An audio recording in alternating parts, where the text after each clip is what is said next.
In detail, investing is the process of putting your money to work for you, with the goal of earning more money over time. Investing can help you achieve your financial goals, such as saving for retirement, buying a house, or paying for education. However, investing also involves risk, which means you could lose some or all of your money if things go wrong.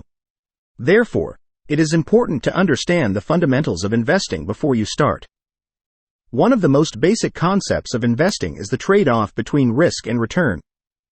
Risk is the possibility that you will lose money or not get the expected return on your investment. Return is the amount of money you gain or lose from your investment. Generally, the higher the potential return, the higher the risk, and vice versa. For example, a savings account has very low risk but also very low return, while a stock has high risk but also high potential return. Another fundamental concept of investing is diversification. Diversification means spreading your money across different types of investments, such as stocks, bonds, mutual funds, and ETFs. Diversification can help you reduce your overall risk and increase your chances of getting a positive return. This is because different investments may perform differently in different market conditions. For example, when stocks are doing well, bonds may be doing poorly, and vice versa. By having both stocks and bonds in your portfolio, you can balance out the ups and downs of each. Let's look at each type of investment in more detail. Stocks are shares of ownership in a company. When you buy a stock, you become a part owner of that company and have a claim on its assets and earnings. Stocks can increase or decrease in value depending on how well the company performs and how the market perceives it. Stocks can also pay dividends, which are regular payments made by the company to its shareholders.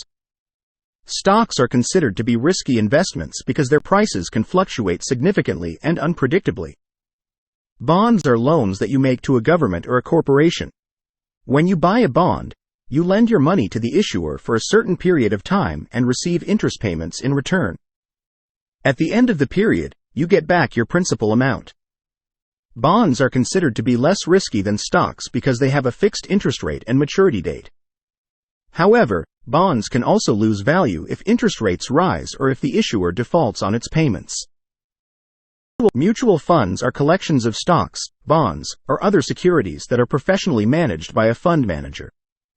When you buy a mutual fund, you buy a share of the fund and own a proportionate amount of all the securities in the fund.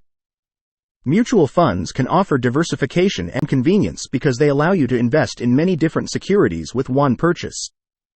However, mutual funds also have fees and expenses that can reduce your returns. ETFs are similar to mutual funds but trade like stocks on an exchange. ETFs stand for exchange-traded funds and are baskets of securities that track an index, such as the S&P 500 or the Nasdaq 100.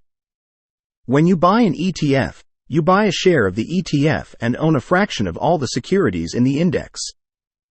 ETFs can offer low-cost diversification and flexibility because they allow you to buy and sell them throughout the day.